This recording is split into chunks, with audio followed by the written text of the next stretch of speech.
Bulan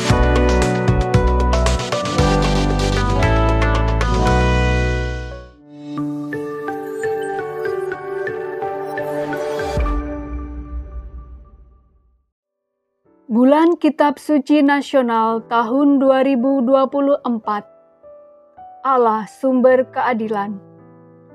Kitab Nahum dan Kitab Habakuk. Disusun oleh Romo Banu Victor Rahadi PR. Pertemuan ketiga.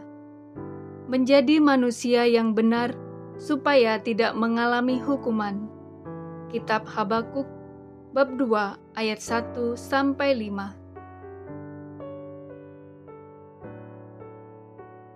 Manusia seringkali merasa bahwa hidupnya senantiasa berada dalam kondisi sulit.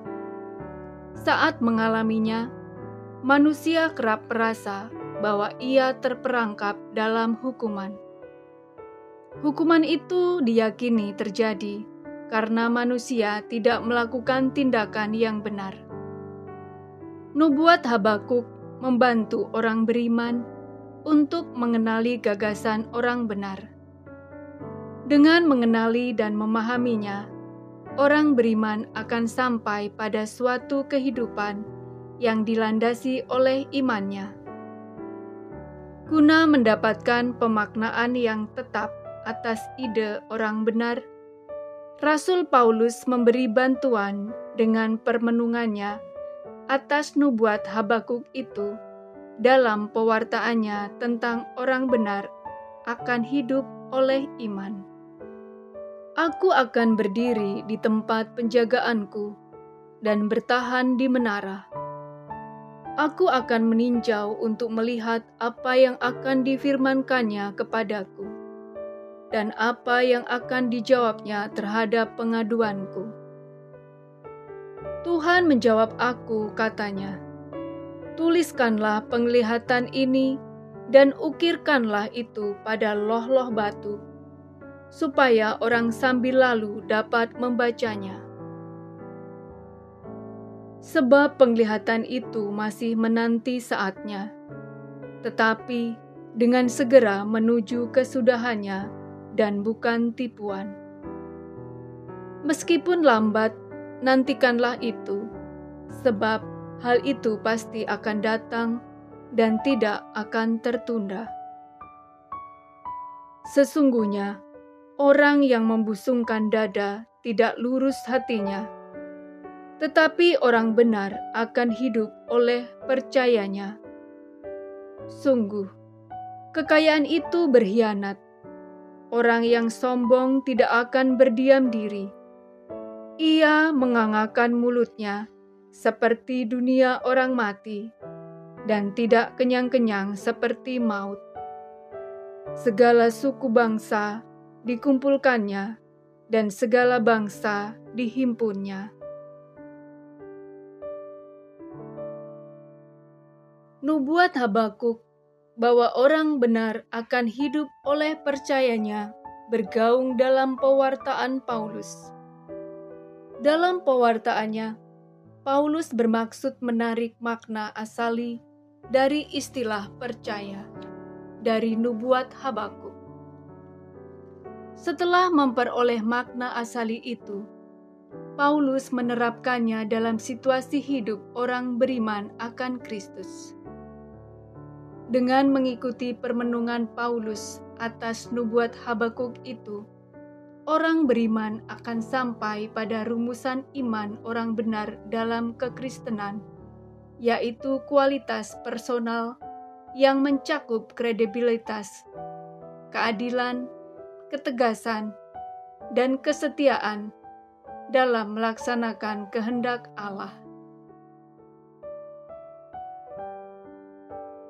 Teks Habakuk 2 ayat 4b dapat dipahami seturut sikap pasrah yang ditunjukkan Ayub. Apakah kekuatanku sehingga aku sanggup bertahan? Apakah masa depanku sehingga aku harus bersabar? Dengan menggunakan latar belakang sikap pasrah Ayub ini, ungkapan orang yang membusungkan dada tidak lurus hatinya dapat bermakna orang yang tidak sabar dalam pengharapan. Dasar penggunaan konteks Ayub itu adalah kesamaan tema keadilan Allah dalam teks Habakuk ini dengan tema yang sama dalam Ayub, Mazmur, dan Pengkhotbah. Dari sudut pandang ini, orang yang tidak sabar dalam pengharapan berlawanan dengan orang yang benar. Dengan demikian, ada dua macam orang dengan sikap yang berlawanan dalam menghadapi janji dan rencana Allah terkait masa depan. Pertama, orang yang tidak sabar dalam pengharapan. Kedua, orang yang tetap teguh dalam pengharapan. Orang kedua ini menunjukkan kesetiaannya kepada Allah sekaligus percaya pada sabdanya. Oleh karena menepati posisi yang penting dalam pemaknaan teks secara keseluruhan, kata percaya harus mendapat perhatian khusus. Kitab Suci Terjemahan Baru edisi kedua menerjemahkan istilah Ibrani emunah dengan kata percaya. Istilah itu juga sebetulnya memiliki sejumlah makna, antara lain ketegasan, ketergantungan, kesetiaan, kejujuran, atau tugas resmi. Konteks teks Habakuk 2 ayat 1-5 menjelaskan makna kesetiaan. Pertama, kesetiaan Allah. Kedua, kesetiaan yang mengacu pada penglihatan. Ketiga, kesetiaan orang benar untuk berpegang teguh kepada Allah, bahkan ketika tidak bisa memahami tindakannya, dan ketika dia tampaknya tidak bertindak sama sekali. Kesesatan dilawankan dengan kejujuran, kesetiaan, dan integritas, karena bangsa Yahudi senantiasa berpikir praktis. Mereka tidak memiliki ungkapan iman dalam makna abstrak. Mereka senantiasa memaknai gagasan atau ide-ide abstrak ke dalam wujud yang konkret dan praktis yang ditemukan dan dialami dalam kehidupan konkret. Bagi mereka, iman atau kepercayaan adalah wujud konkret dari keadilan. Iman adalah ranah keadilan yang melibatkan orang benar atau orang lurus dengan semua konteks hidupnya. Konteks hidup itu mencakup keluarga, relasi sosial, politik, dan kepercayaan kepada Allah yang menjamin kelangsungan hidupnya. Dengan kata lain, jaminan kehidupan orang benar senantiasa berdasar pada Allah yang menjadi andalan hidup mereka. Keprihatinan mendasar nubuat Nabi Habakuk adalah perjuangan melawan ketidakadilan. Dalam sejumlah kesempatan yang beragam, Habakuk secara konsisten menentang ketidakadilan yang menimpa orang-orang yang tertindas. Seiring dengan itu, Habakuk memperjuangkan nasib mereka. Wujud perjuangan Habakuk adalah ratapan dan keluhannya yang ditunjukkan kepada Allah. Berapa lama lagi ya Tuhan aku berteriak, tetapi tidak Kau dengar. Aku berseru kepadamu kekerasan, tetapi tidak Kau tolong. Mengapa Engkau memperlihatkan kepadaku kejahatan dan memandangi saja kelaliman? Ya, aniaya dan kekerasan ada di depan mataku. Perbantahan dan pertikaian menjadi-jadi. Itulah sebabnya hukum tak lagi berdaya dan keadilan tidak pernah ditegakkan. Sungguh, orang fasik mengepung orang benar. Itulah sebabnya keadilan diputar balikkan. Dalam ratapannya itu, Habakuk mengungkapkan kesedihannya atas situasi yang terjadi. Ia meragukan bahwa situasi buruk itu dapat berakhir dengan segera. Sebagai tanggapannya, Allah menjawab bahwa saat pembalasan sudah dekat. Saat itu akan tiba tanpa penundaan. Meskipun nampak seolah-olah tidak peduli, Sebenarnya Allah menyelamatkan mereka yang sepenuhnya bergantung kepadanya dan yang tidak memperhitungkan kekuatan atau kemampuannya sendiri. Tema semacam ini sangat disukai para nabi terdahulu, antara lain Zefanya, Nahum, dan secara khusus Yesaya.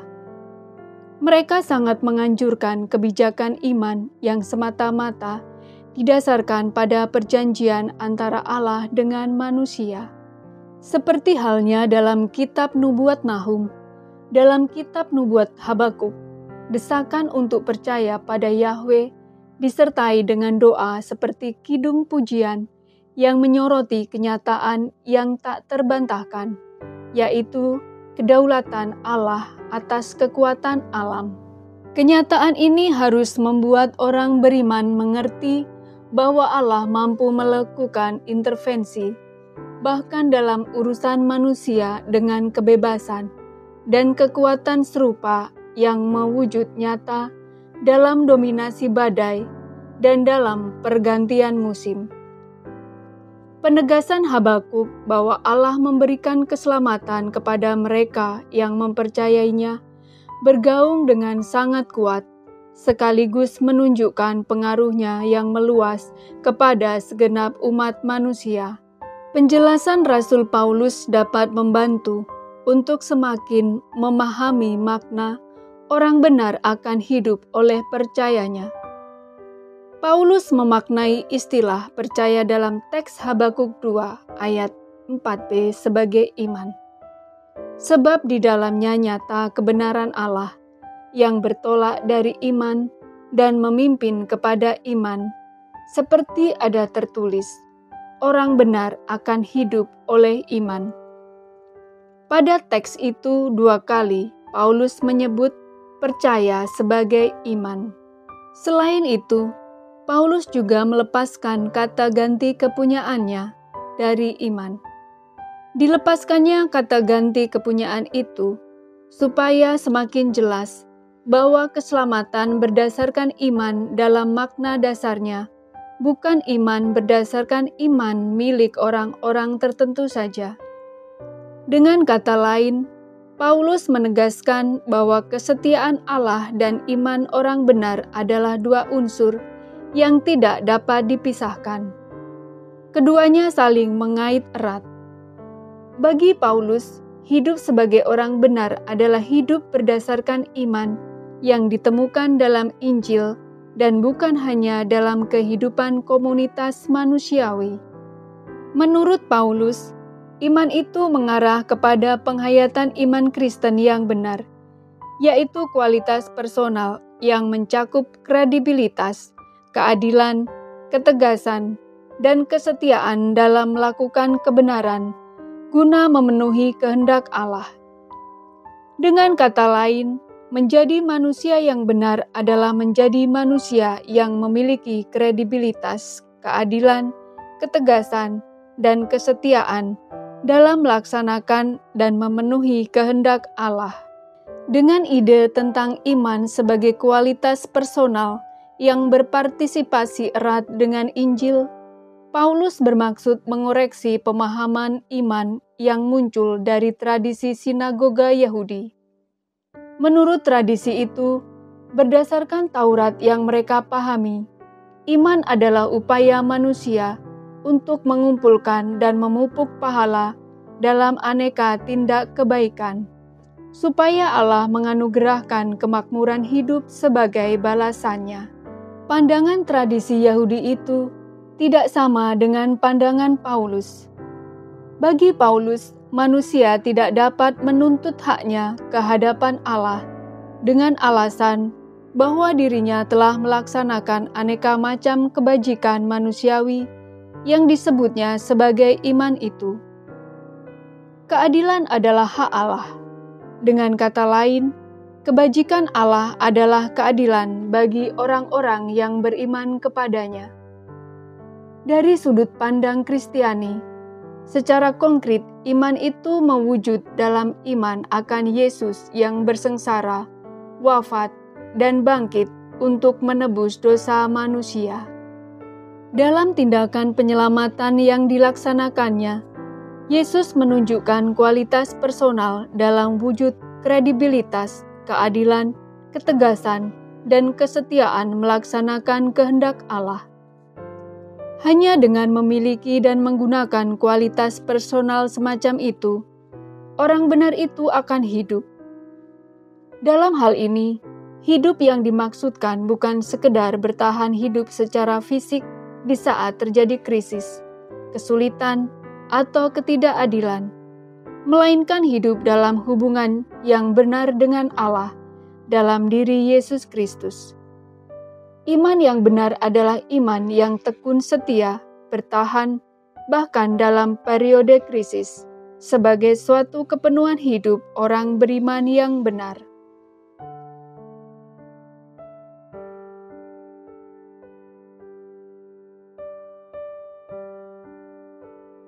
Sejauh mana muncul kesadaran bahwa dengan menjadi manusia yang benar, umat beriman tidak akan mengalami hukuman? Kondisi-kondisi seperti apa yang membuat manusia menjauh dari sebutan sebagai orang benar? Bagaimana upaya manusiawi yang dilakukan untuk membangun disposisi batin atau sikap iman yang tekun setia, bertahan, supaya dapat menjadi manusia yang benar?